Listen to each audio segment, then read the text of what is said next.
Hi dear students, ഇന്ന് നമ്മൾ financial അക്കൗണ്ടിങ്ങിൽ എപ്പോഴും ചോദിച്ചു കാണുന്നൊരു ക്വസ്റ്റനാണ് ഫീച്ചർ ഓഫ് ഷെയർസ് എന്ന് പറയുന്നത്.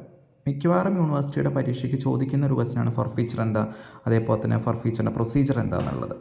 അപ്പോൾ ഫീച്ചർ എന്ന് പറയുന്നത് it referred to as the situation when the allotted shares are cancelled by the issuing company. ഒരു കമ്പനി ഷെയർസ് ഇഷ്യൂ ചെയ്തിട്ട് ഏതെങ്കിലും ഒരു പേയ്മെൻറ്റ് അല്ലെങ്കിൽ അലോട്ട്മെൻറ്റോ അല്ലെങ്കിൽ അതേപോലെ തന്നെ കോൾസോ ഏതെങ്കിലും അടയ്ക്കാത്തത് കൊണ്ട് അത് ക്യാൻസൽ ചെയ്യുകയാണെങ്കിൽ അതിനെയാണ് എന്ത് പറയുന്നത്, ഫീച്ചർ ഓഫ് ഷെയർസ് എന്ന് പറയുന്നത്. അപ്പോൾ ക്യാൻസലേഷൻ ഓഫ് ഷെയർസ് ആണ് ശരിക്കും എന്ത് ഫീച്ചർ എന്ന് പറയുന്നത്. ഇനി അതിൻ്റെ മെയിനായിട്ടുള്ള പ്രൊസീജിയർ എന്താണ്, ഫീറ്റ് ചെയ്യാനുള്ള പ്രൊസീജിയർ എന്താണെന്ന് നോക്കി നോക്കാം. ഫസ്റ്റ് പറയുന്നത് മെമ്മോറാണ്ടം ടു ഈച്ച് ഡിഫോൾട്ടർ. ഓരോ ഡിഫോൾട്ടർ, അതായത് ഡിഫോൾട്ട് വരുത്തുന്ന ഷെയർ ഹോൾഡേഴ്സിന് ഒരു മെമ്മോറാണ്ടം എന്ത് ചെയ്യണം, തയ്യാറാക്കണം എന്നുള്ളതാണ്. ദെൻ ലിസ്റ്റ് ഓഫ് ഡിഫോൾട്ടേഴ്സ്, ആരൊക്കെയാണ് ഈ ഡിഫോൾട്ടേഴ്സ് എന്നുള്ള ഒരു ലിസ്റ്റ് തയ്യാറാക്കുക. Then notice to the defaulter, ഈ ഡിഫോൾട്ടേഴ്സിന് എന്ത് ചെയ്യുക, നോട്ടീസ് അയക്കുക.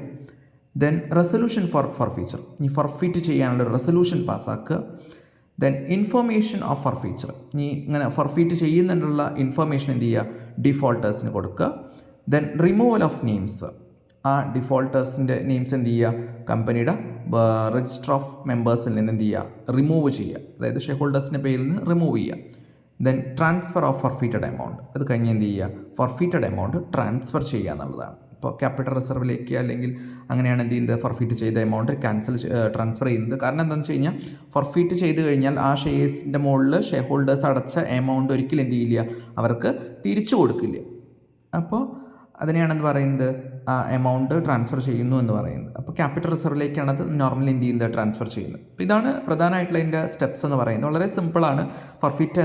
ഫീച്ചർ എന്താണെന്നുള്ളതും അതേപോലെ തന്നെ എന്തൊക്കെയാണ് അതിൻ്റെ പ്രൊസീജിയർ എന്നുള്ളതും. Okay, thank you.